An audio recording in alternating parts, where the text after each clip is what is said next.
Hi, everybody. I'm Matt Heidinger. Thank you for joining the Adaptive Cards Community Call. This is our April edition. We meet on the second Thursday of every month at 9 a.m. Pacific time. So thank you for joining, especially if this is your first call, or of course our repeat customers too. We're equally as excited to have you. Today we're gonna close out something. I guess it's a three-part series, which over the last couple of months. Jessica and the crew on this call have been interns here for they're winding down. I think they have 2 weeks left, and they've been trying to tackle this problem of helping teams collaborate on the adaptive cards used within their organization. And we've tentatively called it the adaptive card management system.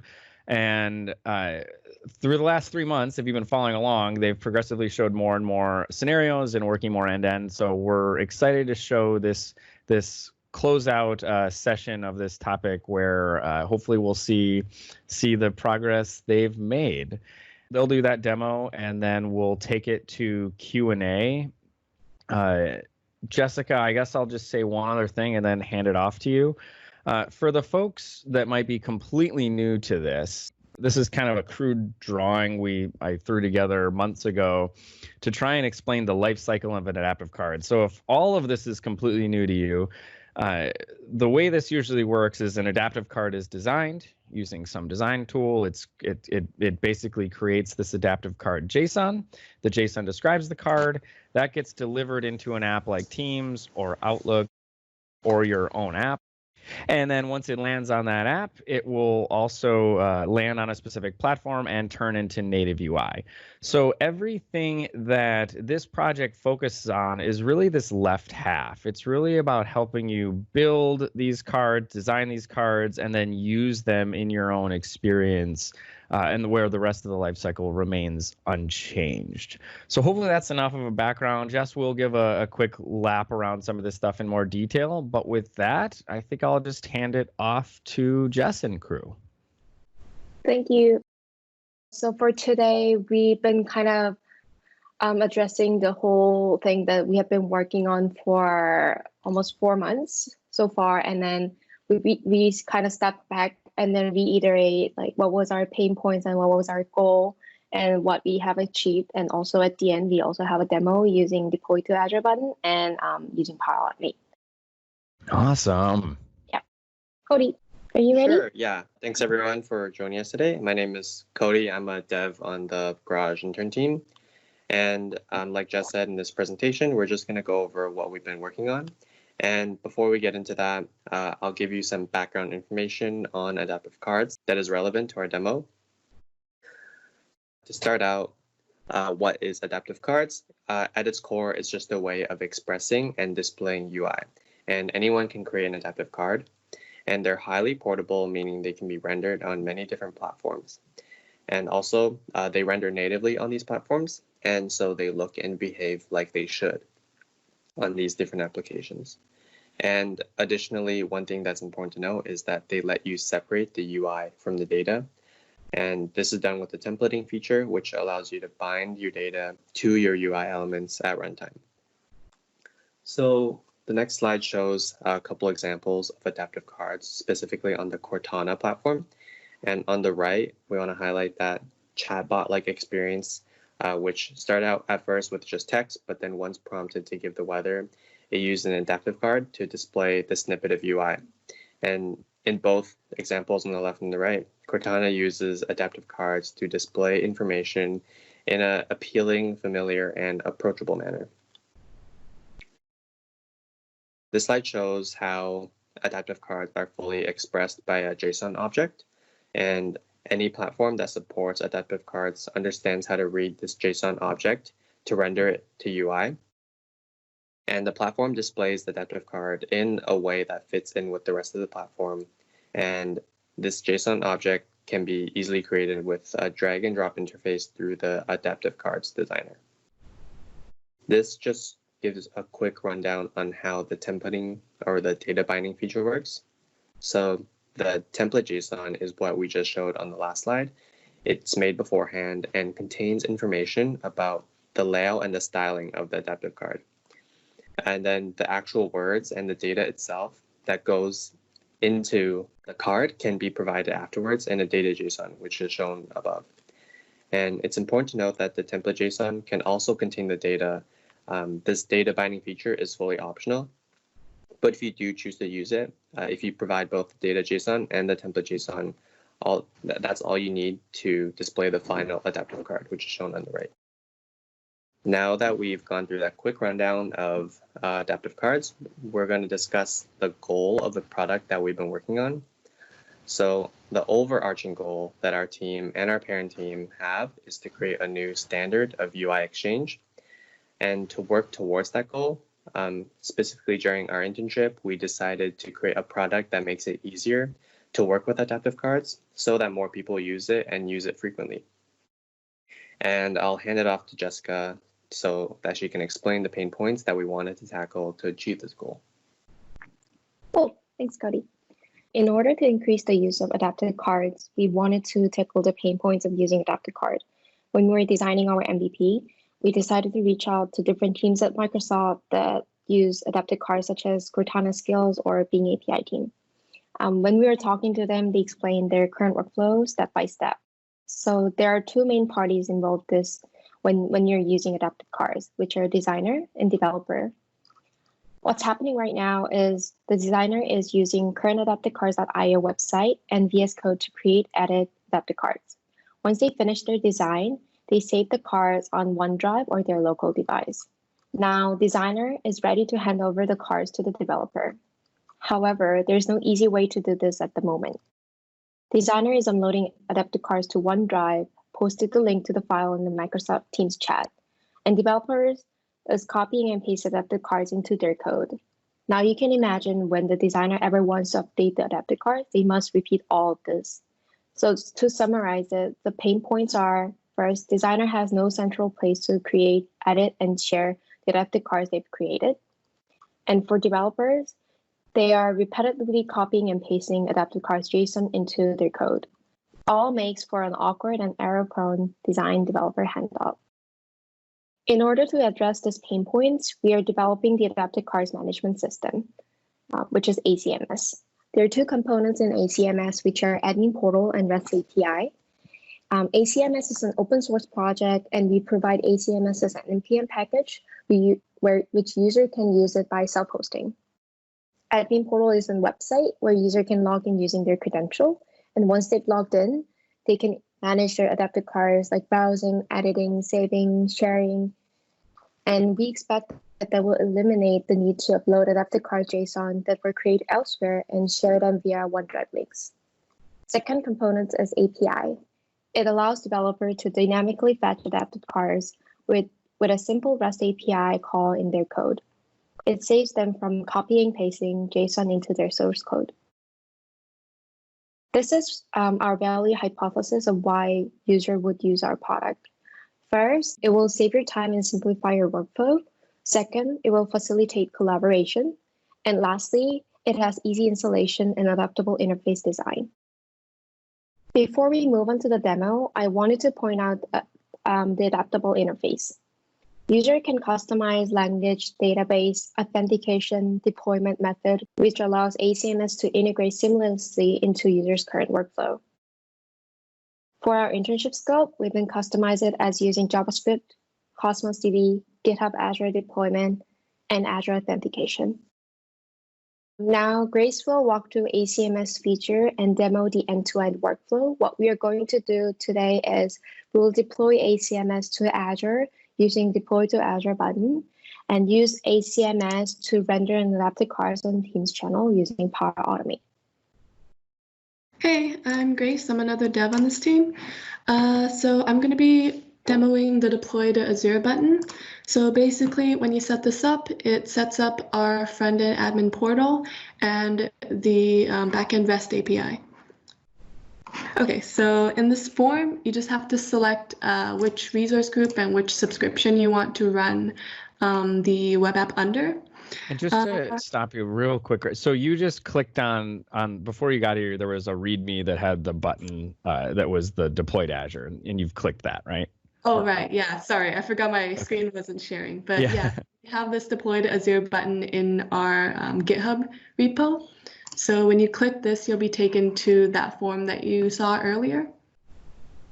And so from here, you can select which resource group you want to run the web app under Azure. And then for the database connection string, I'm just going to use our dev database that we have up and running right now. But if you don't provide a connection string, this will create a Cosmos DB instance for you. For app ID, it refers to the registration under Azure Active Directory. So I'm just going to use one that I have before.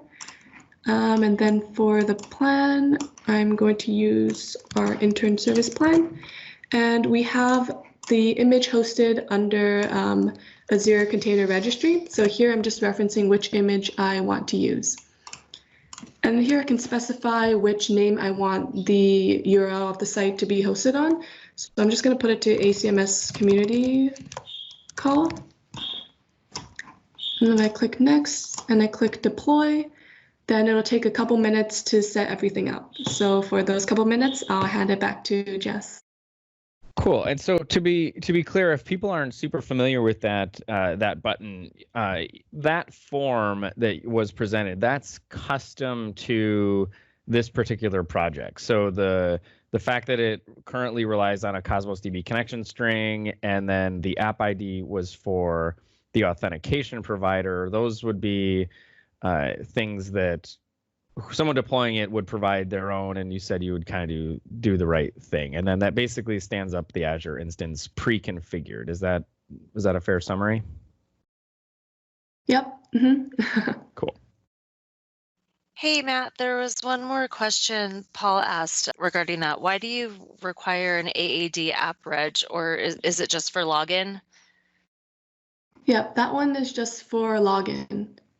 So if you want to use your Microsoft account to log in, it's going to take a registration with Azure Active Directory that you have to create in the Azure portal.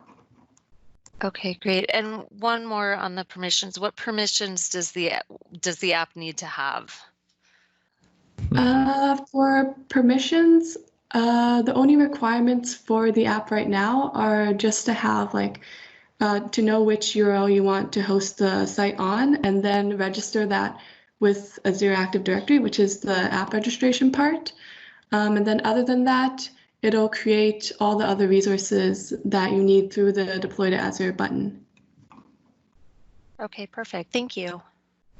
And Thomas, if that didn't answer your question, we can dive in more. I know I'm not an expert on how app registration works and the permissions you have to grant, so. Hi, so this is Thomas. The question was just because when you register an app, you're able to define a scope that the app has. And I was curious if there is any specific scope that the app has to have, or is it just a plain registration and that's it? Yeah, I'm not sure. Does anyone on the call? We might have to get back to you on that one. I don't know if No, Thomas, I'm guessing it's just the OpenID login scopes is probably all it is. Okay. Yeah, that would make sense. We really just use it for login and basic profile information. For the app registration, the only permissions that we have on ours are just some basic stuff for Microsoft Graph, like getting in, signing in and reading the user profile, and sending mail for our Outlook sharing feature. Right. Cool. Thanks, Grace. While it's get deployed, Grace, is it already deployed? Not yet. Like it's ready. A little longer this morning.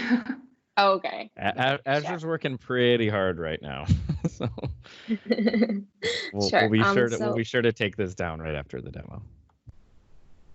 Cool.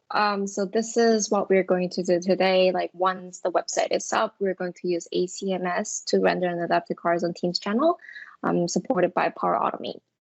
And this is our team. We have 6 developers and 1 PM and 1 designer. And if you want to check out our stage and that website, you can go aka.ms/get ACMS stage or aka.ms/get ACMS. And also, as I mentioned, our project is open source, so you can check out our GitHub repository down here. And I actually made an AKMS for the GitHub repo that'll be shown later, and we'll send these links out. Mm-hmm. Sounds good. I'm gonna hand it over to Grace if she's ready. Almost there. It's just pulling the Docker image very, very slowly. Right. So if it wasn't obvious, well, some of you may have just met these folks recently. So the team they were just showing, their interns here, were very sad to see them leave in the next couple of weeks. But this is, if you're curious about the progress or the progression of this, the last this is the third, but so the last 2 community calls, we introduced the team, did some more deep dives, and if you're at all curious on how internships work at Microsoft, or even just the progression of this project, it might be cool to just check out some of those if you've got some time to kill. Any other questions while we're waiting? We should tee some of those up as well. We're happy to answer any. It's funny because it always finished deployment in 2 minutes, but this is our first time getting slow. We've done this like 10 times before. Per the usual. Right. Yeah. So I have a question, if you don't mind. Sure. This is Pete. I've just started using Adaptive Cards. This is my first call. I just heard Matt say that this is the 3rd meeting you've had. So I was wondering, I noticed when I joined the call is being recorded. Can I go watch the earlier ones? Where would I find the links for those, please? Yeah, absolutely. Let me quickly share. I'll might as well just jump to those. So there are other community calls. Thank you for joining this one. The recordings, I can just send you right here, would be M365 Dev YouTube. You can find all of them there, including some associated blog posts. When you do go to the YouTube channel, it has the recordings from all of our other community calls, as well as developer trainings on various topics around the Microsoft 365 platform. And if you subscribe to the channel, you will get notifications when new videos and recordings are posted. So that's one way to get a notification on those recordings. And then the second way is to follow our Twitter handle, which is Microsoft 365 Dev. And we try to post when calls are coming up, when other meetings are coming up that you guys can join around the platform, as well as adaptive cards included in that. And then any just updates to different topic areas as well. Yeah, and Pete, if I could put you on the spot, how did you find the call today? It's good. It's really interesting. I saw that deploy to Azure thing the other day with a different repo, I think, and I was wondering if that was available to the public. If we provide our template and parameters JSON, then anybody can use that. Is that how it works? Yes, that is right. That's pretty neat. That's good. Yeah. And sorry, I'll use more precise language. So how did you discover this call? How did I discover this call?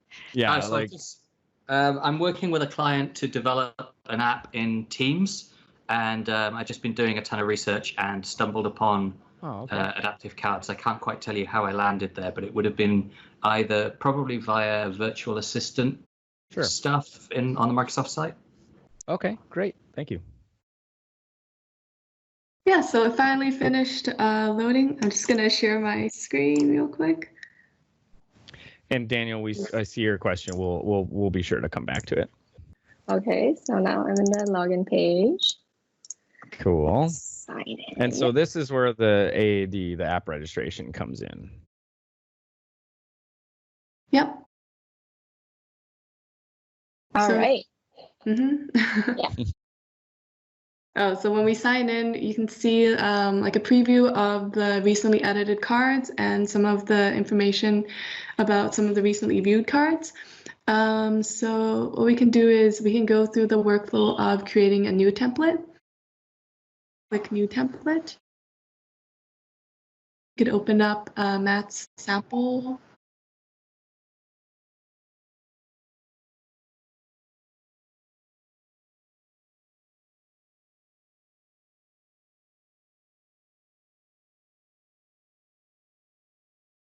And then first you can try just a static card.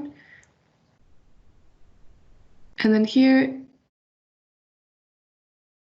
so if we copy and paste this into the card payload editor, you can see that the card is rendered. And if we click save, then you're able to set the name of the card that you want.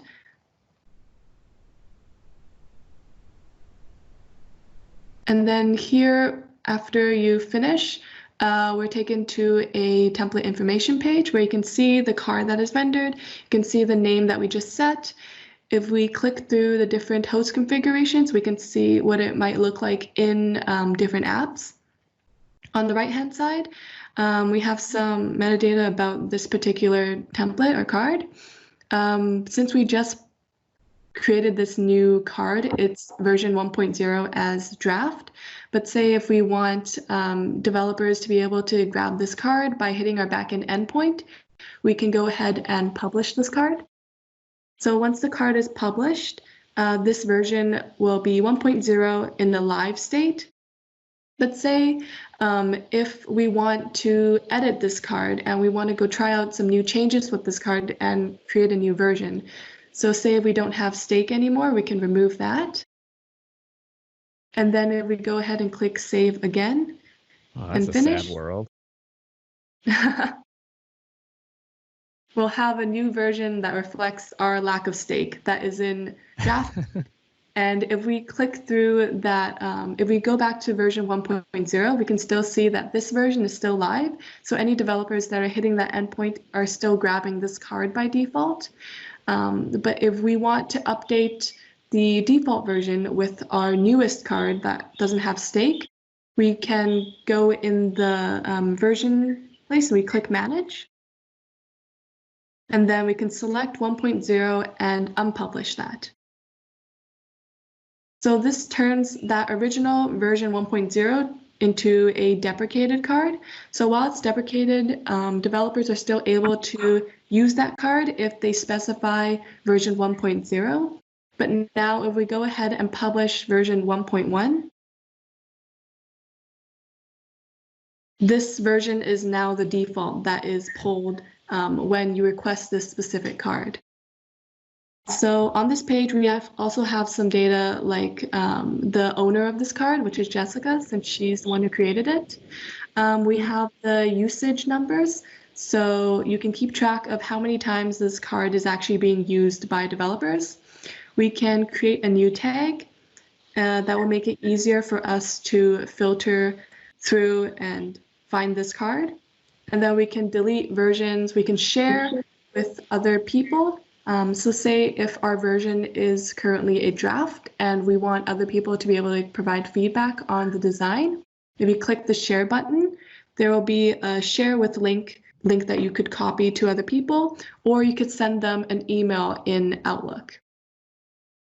And yeah, so this is what the card would look like with a static card without any dynamic data. So now we can go ahead and try to make a template. Yep, so if you can use something like restaurant, and if you name, and we can just copy the template JSON into the card payload editor. So here we can see that right now there's no data in the actual card. This data will be given to you or grabbed dynamically and inserted into the card. So we go ahead and click save.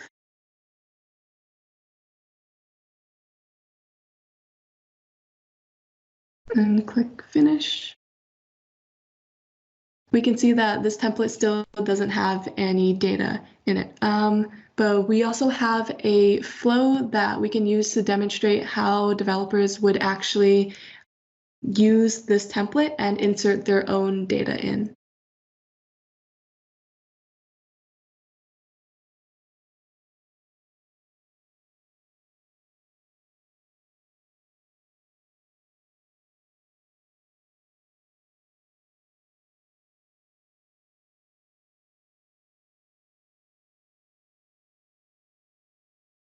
It's the first one.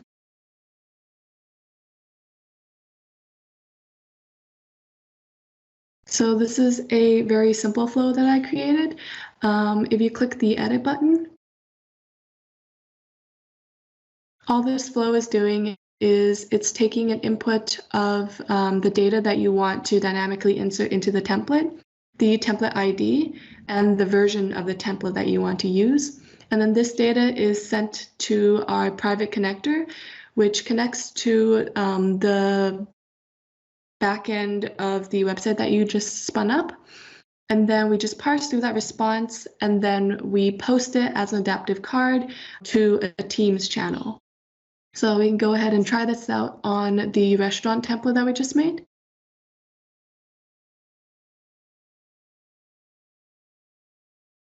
can click run.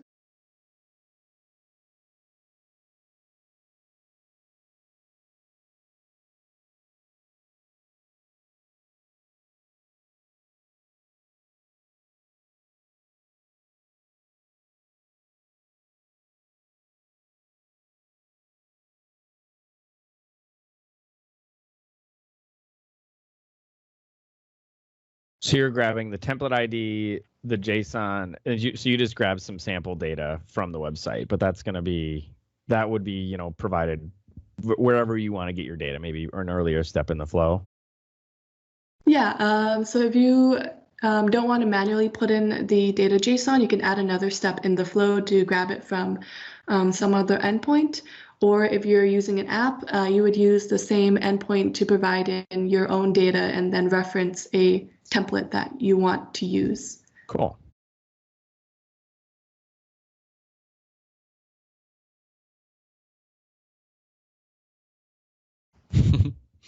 Difficult demos today. Token given. It's not a valid token.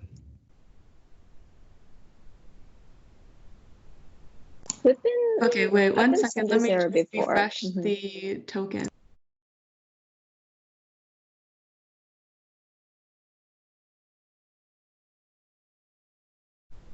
And I'll just ask a question to put everybody on the spot while this is working. Actually, Grace, you focus, so it'll be a question to Jess. Do we think that we'll be able to have this connector available by the time the internship ends? It's a private connector, so the private connector, like, you need to share with a specific person, which is kind of pain points for this work scenario. So what I'm planning to do is making a YouTube video of like how to make your own private connector instead of like make one and share everything. What do you think about that? So we have a handful of Power Automate MVPs and experts on the call. It'd be great to, during the Q&A section, if we could understand best practices here. We've been trying to find the right people, as you know, like to do this the right way. We think if we can just publish this connector, that'd be great. But I do like your idea if we make a YouTube. If we can't figure that out, if we can make a YouTube video helping people do it, because I think it just adds a ton of value to make this a truly no code experience for building cards and then actually using them in business processes without writing any code. I think there's a lot of power there. Right. Oh, Jess, I think the token that I used for Flow was linked to my account. So you might have to go and grab the token. I know how to grab it. Don't worry about it. Nice. And you will need to reshare your screen again, Jess. Oh, yeah, okay. Right. Thanks, everyone, for bearing with us. By the way, you guys are just doing a great job with it. I'm making it all work. Yes. I'm impressed. Me too. Look at that. She's hacking away in the dev tools, and this is a by any means necessary. This demo will go on. Yep. Okay. Click resend. And then there you go. I found it. Okay. So I'll let Jess continue with that. So it looks like Tim's question got answered. Daniel, we did say we'd get back to you. Jess, just literally chime in when you're ready to go. Daniel asked, I'm new to adaptive cards too. Wondering what the team thinks about this solution compares with using a repo in Azure DevOps. I presume you're speaking of the deploy to Azure button, or do you mean this ACMS solution all up? Yeah, actually, Daniel, I don't know if you're able to add a little more context there, or if Jess, if you're ready to go, I'll once again have to resume to Daniel. Hi, it's Daniel here. Thanks for coming back to the question. It was, yeah, really just around looking at the value of the tool. You were talking about sharing those adaptive cards between the designer and the developer. And so my first thought with my background has always been just to use a Git repo.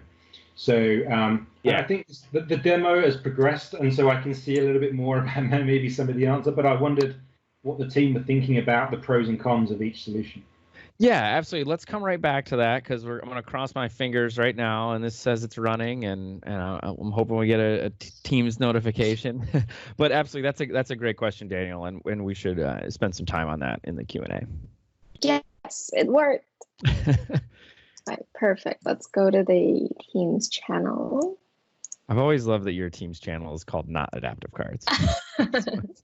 Adaptive cards, and then demos go in Not Adaptive Cards. Hey, look at that. Yes. Yep. That is cool. So that is a template passed with data. It looks exactly like the sample on the website. Not a single line of code was harmed in the making of this demo, and that's pretty neat. Whew. Yep. That's neat. Cool. Glad that it worked. And that's all for today. Yeah. All right. Well, I'm impressed. I think the demo was great, and you were certainly resilient in the troubles. Hopefully that made sense to everyone. I think this would be great, Jess, if maybe you want to keep your screen here, and we can go to Q&A. I'll share some resources. Sure. People, please add any questions you want. You can put them in the chat. Probably put them in the chat will be the easiest. Or if you just want to say, I have a question, and then I can call on you and you can unmute, that'd be fine too, but we'll try and keep it somewhat orderly. But I'll start with Daniel's question on, if you're a developer familiar with Git, and so what Daniel, I think, was asking is, what's the value of this tool relative to other means of sharing code or content? And an adaptive card is code in a way. It's content that's just expressed in JSON. The original adaptive card template service, which exists and was the foundation of this, is actually stored in a GitHub repo. Templates.adaptivecards.io. They're all backed in GitHub. People can modify them by opening a pull request and things like that, which is really great for developers, for experienced developers. And I think that'll still exist. I think that's absolutely a fantastic way of sharing assets in a system such as that. I think this is more focused as just sort of started in scenario where you have a designer and developer, where the designer maybe isn't that comfortable writing JSON. Maybe wants a little bit more centralized way of managing things. But one other thing I'll add specific to this is during their internship, we had to scope the project down, obviously, but we mentioned the pluggable or the adaptable interface of it. So we're using Cosmos DB, or they're using Cosmos DB as the storage today. But that is a pluggable interface when we absolutely see a world where a Git repository can be the backing store, where all those get stored. OneDrive could be the backing store. SharePoint could be the backing store. Anything could be the backing store, but you still get that nice front-end management interface, and you do get a nice API to say, give me the latest template or give me the specific version of this template. So there's a lot of functionality that goes on top of it. But it's meant to be more of a turnkey solution as opposed to just using Git.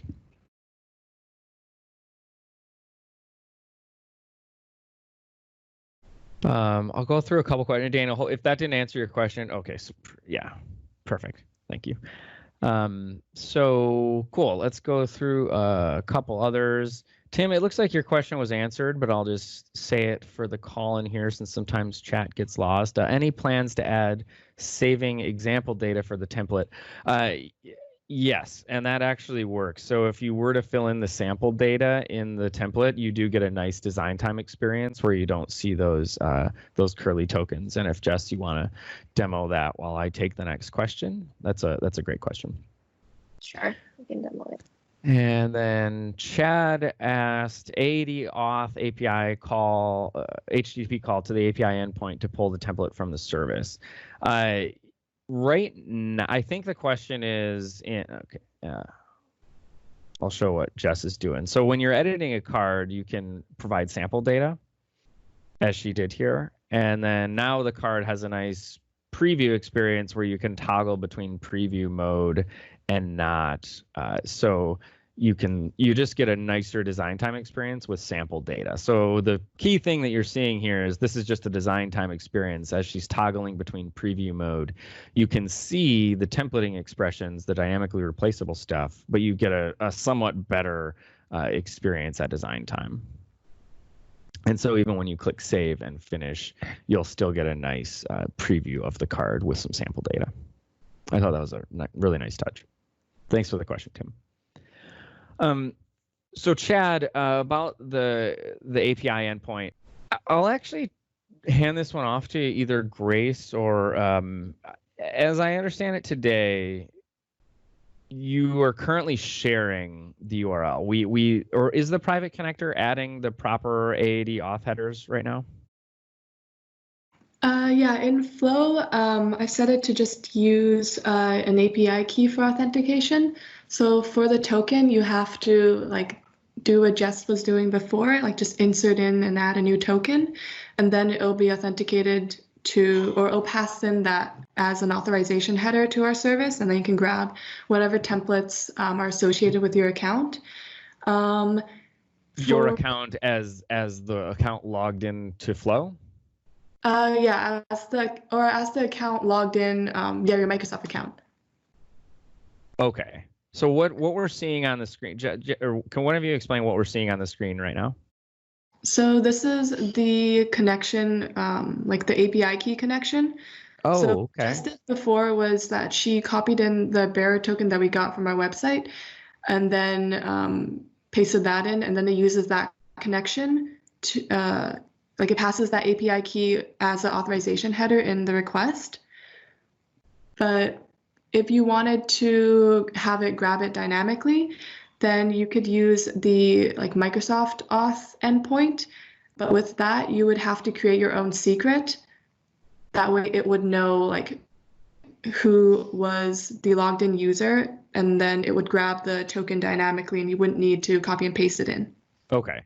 So it sounds like there's some opportunity that we can streamline this a little bit. This is where I think we're all sort of, at least me, you, and Jess are sort of learning Power Automate as we go.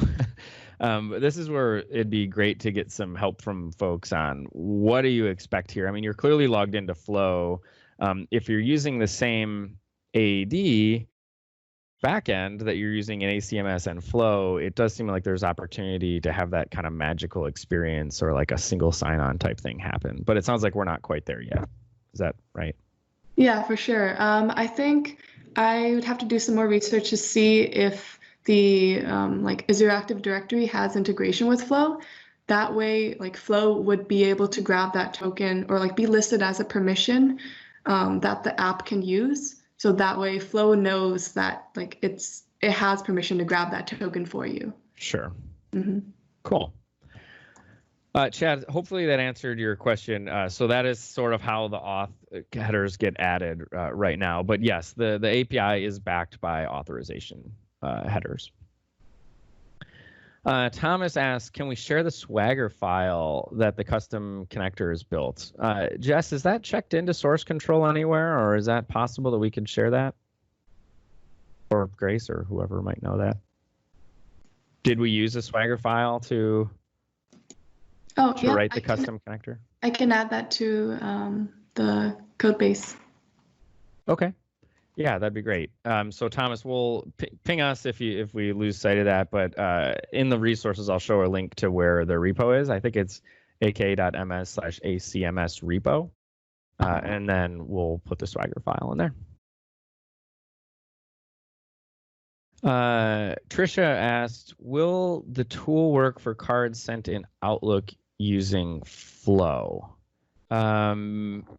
The tool basically just returns adaptive card JSON. So as long as you get adaptive card JSON, just if you could go to the flow really quickly. In the last step on the flow, she just posts it to Teams.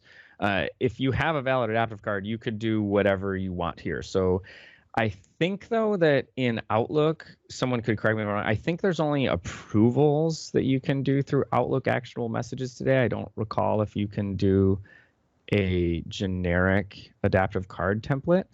But whether you can or not, the tool has no connection to any particular platform. It just says it's just a convenient way of fetching adaptive card JSON, and it gives you a ready to deliver adaptive card, and what you do with it is really up to you. So if Flow can do it, then this tool should just go into that. And it looks like Thomas, sorry, I should Thomas said actionable messages is still a little different. So it seems like, yeah, you can only use the former message card format. There is some confusion there. So actionable messages do support adaptive cards and a former format called message card, but whether or not that is exposed in Flow, and there's still some confusion that we're working through, and as we roll that out. And I also might be misspeaking. I'm not a total expert in all that. If anyone else on the call could chime in, that'd be good. Everything to get started is at adaptivecards.io. Daniel said thanks. The demo showed things really well, and congrats to the team. That's great. Adam, nice work. Quick question, is there a way a developer can hit the endpoint and retrieve a template for the most up-to-date published version, or do they always have to specify a version number? Jess, you want to answer that one? Oh, I can answer that one as well. So by default, if you specify just the template ID, it'll grab the latest version. And then if you want older versions, you can specify the version. The latest or the live one? Oh, the latest live one. Okay, makes sense. VJ said, sorry if I was late live. Presentation was almost complete. Is there a scope definition for this call? I think that's a similar question we was asked about AAD and scoping. I think I don't even want to try to answer this. I don't know if Grace or anyone who knows a little bit more about permission scopes. Do we know? As I understand it, we just have to have an authorization bearer token added to the API calls, and I don't know what permissions that token needs. For the token, we use uses the default permissions with the app registration. So currently we only have it adding Microsoft Graph for reading user's profile and for sending mail for the user. And I think those are the only additional permissions that the app registration has. So those are the only ones that are included in the token. Okay. And yeah, if we're not answering that question, please let us know. We'll just have to follow up if we're not quite getting it right. Dave Harsh, I believe is how it's pronounced, is asking, is it GA or in limited preview? It's actually in neither, and it sounds like folks on the chat were trying to help. The status of this project is an intern project that we're working to get funded long term. Your help and the community calls and the surveys we're doing, which, by the way, we should put a link to before I completely keep going. And Jess, you can do your thing to really promote that, but I did make an AKMS for it. Yeah, this is basically the deploy to Azure button makes it easy to get started, but this is effectively a project that is in, what's the phrase? You're kind of on your own. you're sort of on your own for right now. We are working on a plan on how can we make this more real. So yeah, just to say, your survey responses will help us make sure we're building the right thing and prioritizing the right things. And it helps us make the case to our management that once these fantastic interns are no longer with us, that there's value in this, and that would really help. But that's kind of the status of the project today. And Pete asked, can I bind two fields to each other on a card, converting currency or refining a dropdown based on another input? That you can't really do today. It sounds like what you're asking for is a feature we're looking at, which gets me to one other thing. Jess, if you could pull it up, aka.ms/AC features. Yeah, AC features. This is where you can see what are some things that are somewhat in our backlog.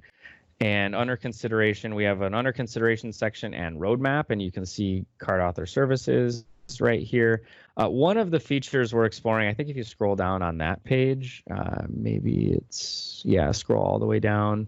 Actually, go up, sorry, and switch over to the roadmap tab, and then go all the way bottom. I need to clean this up a little bit. Go all the way to the bottom, and under future, we have this concept of live data binding. It's the 4 over, yeah.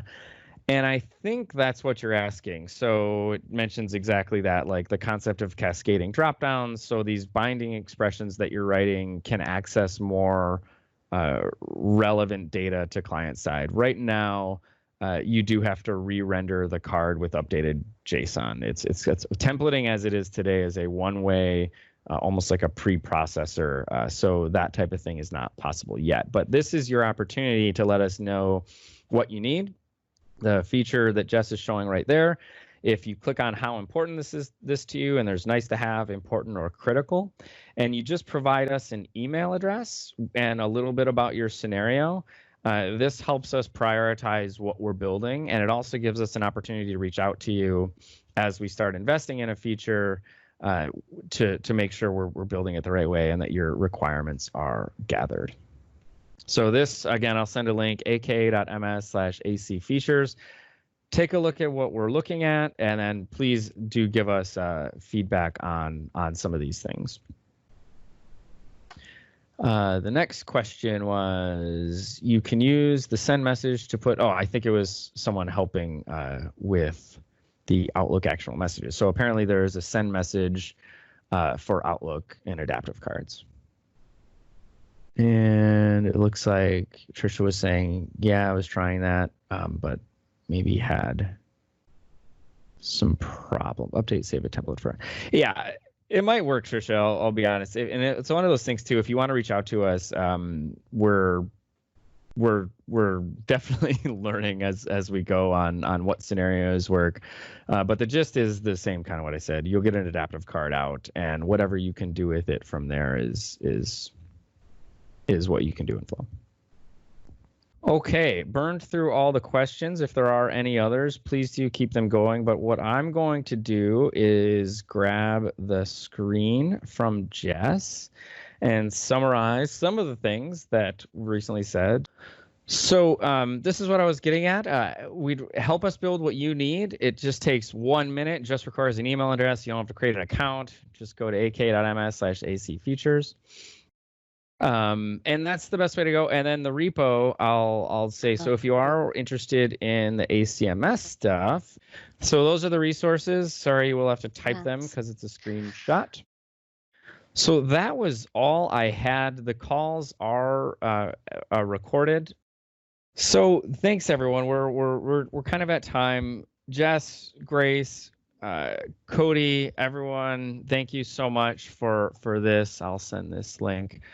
Please find the calls. Let us know if you like the community calls. We're always looking for feedback there. We appreciate you taking the time out of your day to join us.